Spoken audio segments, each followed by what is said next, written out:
Perfect. You're comfortable? And welcome to Jeff Koinange live at the Intercontinental Hotel. You will not believe the behind the scenes that goes on. Literally 2 seconds ago, second guest arrived after Chris Kirubi and I had been waiting for 3 hours. But it's okay, she's here, and we got a topic tonight. State of the nation, it's Wednesday. What's going on out there? Teachers strike now into week 5. Imagine that. More than a month, and they are sticking to their guns. Despite a court ruling the other day, Socion and his folks are sticking to their guns. Who's the biggest loser in all of this? We're going to find out. Also, folks out there want to impeach the president? Are you kidding me? And what about that court rally last week and the pay bill number for the funds for the teachers? What is that up to? Somebody tweet us the numbers if you have them with you. Last I heard was 100 and something thousand. Maybe that was just political talk. My man who's been knighted by the French. What? Knighted by the French. He's no doubt one of Kenya's richest men. Billionaire, industrialist, entrepreneur. I tell you, he's just building a mall outside of town that's going to be the biggest thing in East and Central Africa. And he keeps building, and he keeps making money. How? I don't know. He even went and bought 2 million Kenya Airways shares. Sir Chris, as in Dr. Chris, as in DJ CK, as in Chris Kirubi on the far end. The woman in the middle, if you can get past through her headgear, ambassador. Oh yeah. She's the first woman ever to compete in a safari rally in Kenya. First ever, back in the day. Africa. Africa, she says. Did she win? Did she compete? How did she do? She's a woman who speaks her mind without fear or favor. Orie Rogo Manduli calls it like she sees it. And by the way, both her parents were teachers. She has a stake in this. She's not happy about what's going on. We need to find solutions. We may not find them on this show, but we'll keep talking. Because like I always say, the moment we stop talking is the moment we start fighting. Twitter handles are at Chris Kirubi. Do you have a Twitter handle? At Orie Rogo. At Orie Rogo. In that accent. At Koinange Jeff. The hashtag we're using tonight, way forward. One word. Hashtag way forward. Sit back. Good to see you both. Karibu. Asante. Thanks for making the show. All the way from Kitale is a long way. Oh, wow. Farming. Wow. You know that. As you make money here, Jeff, Yeah, I know. as you make money here, Chris, Yeah. I make maize. And that feeds people. Chris, she makes maize. Feeding people. I feed people. Yeah. All right. Orie Rogo. Both your parents were teachers. Both. Teachers on strike. Week number 5 now. Both parents were teachers. Both were heads of institutions. Both, I watched them. And Jeff, I didn't tell you that my father, with the late Kioni, my father was treasurer of NAT. Yeah. And when he passed on, I'm the one who returned his books. Yeah. And I'm here, particularly. I came in from Kitale because of my father and my mother. I watched them. They worked so hard. They tried so hard. Years. It's been years. This salary increment they just talked about. And I'm telling teachers now, as a daughter of a teacher, a daughter of 2 teachers, don't go back. That's what you're saying? Don't go back. That's what you're saying? Oh my. Chris, your thoughts?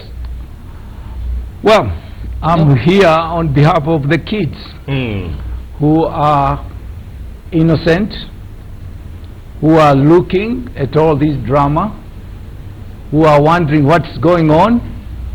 They're seeing their teachers they know in class, humble, guiding them how to behave, running round the streets, shouting their mothers, and little do they talk about what's happening to their children. So the kids, before I came here, over 1 million young people asked me, please can we become central to that discussion? How come nobody talks about us? What is this salary all about? These people have been employed for years. What happened all of a sudden?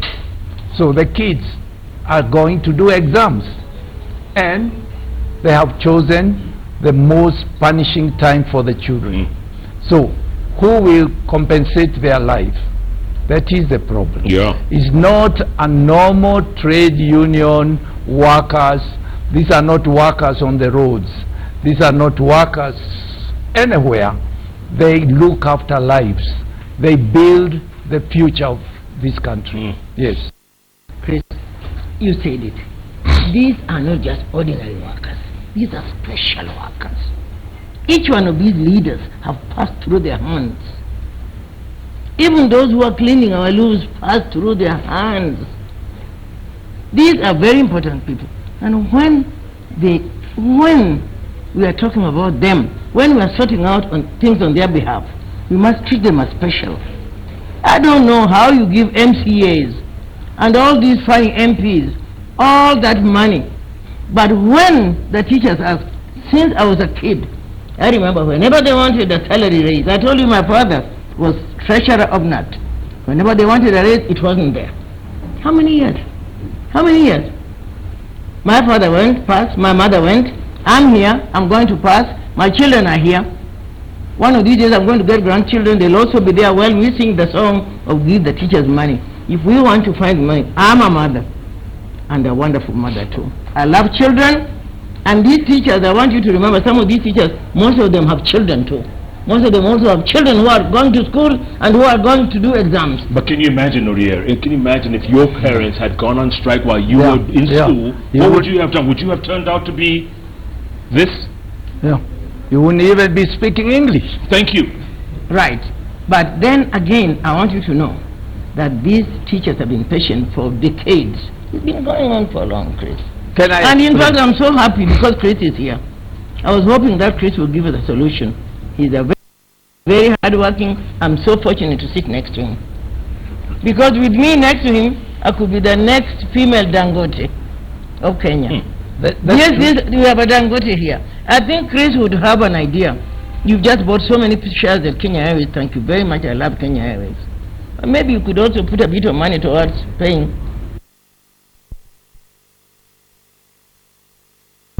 Chris is a wonderful. I've known him for many years.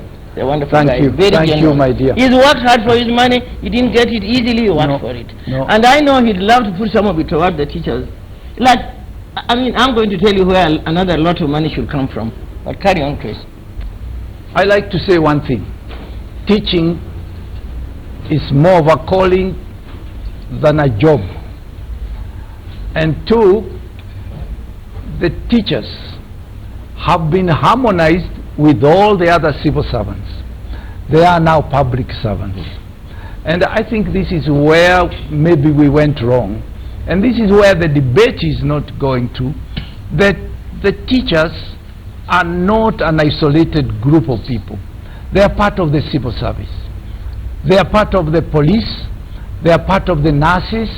And you know how it feels when you get sick and there is no caring nurse to look after you. They are part of the administration. So, if we are going to look at this issue of teachers, let us go into the new constitution. Let us look at holistically at all the salaries of those public servants. And let's not focus just on the teachers, because they are all graded. They are all grades. And each of those grades, whether you work for police, whether you work for teachers, whether you work for civil servants, they must earn the same thing. Now, if there is anything being done to the teachers which is not harmonized with the rest of the public servants, then we should be discussing that. But is there? Nobody is telling us if there was. We have to look and review the salaries of the public servants. The increases will go beyond 200 billion that maybe this nation is not ready for. Two, you have the Salaries Remuneration Commission, which is a constitutional body, which is actually the one supposed to have offered those salaries to the teachers, because they would not offer them to teachers only. They would offer them to all the others.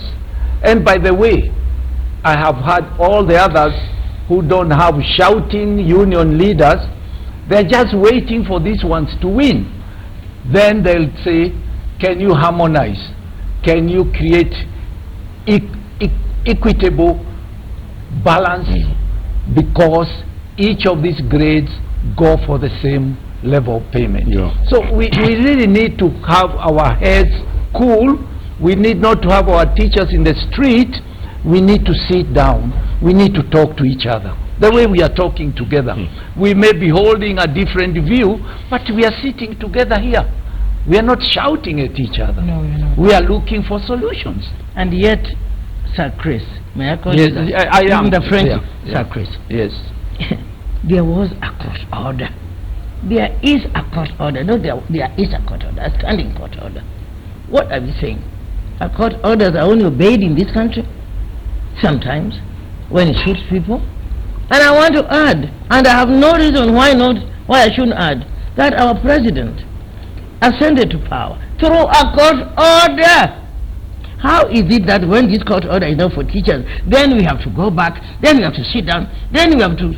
There was a court order, and this court order was based on figures for years, for decades. And these figures didn't just come out of a hat. These were figures that the government offered to say, the teachers wanted much more, but they said if it's between 50 and 60 we can manage. Then when that was now, the order was given. This order is being ignored. And I feel sorry for Mutunga, because his court has been made into a laughing stock. Really, Mutunga? If I were you, I'd resign. Your court has been made into a laughing stock. A court order is issued, it is ignored. You are back to court again. And this was the Supreme Court. Yeah. Now, after the Supreme Court, where do we go?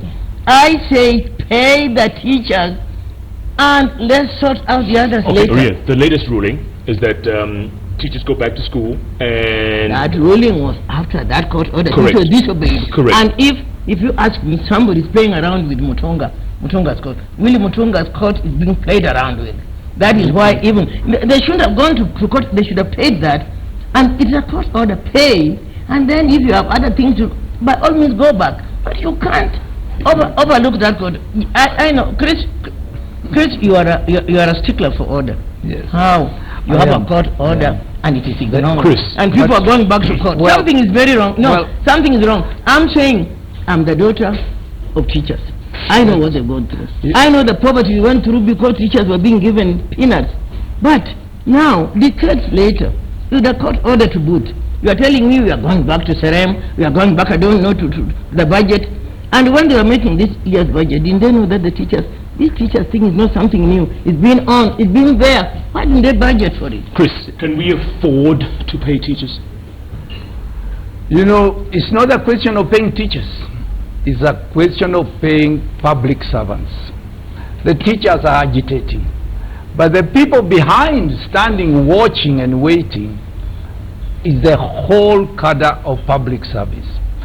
And I think I like to remind my sister here that Salaries and Remuneration Commission is a constitutional body, and neither the court or anybody else, even the parliament, has the authority to discuss, to afford, to give salaries. They can make suggestions, but the whole thing must go back to the Salaries Commission, which looks at equity, looks at affordability, looks at productivity, and looks at all the grades and the impact of the economy to afford to pay.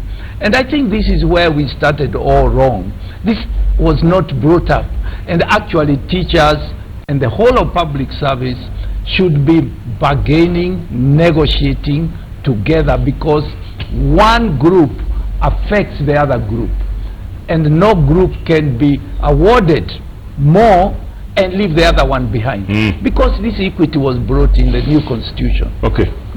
This constitution, Jeff, this body that is constitutionally the Salary Service Commission. I mean, I was at Beaumont. We created these. Yes. We created these. We created them. But we have to remember that there are two categories of people that you don't play around with in this country.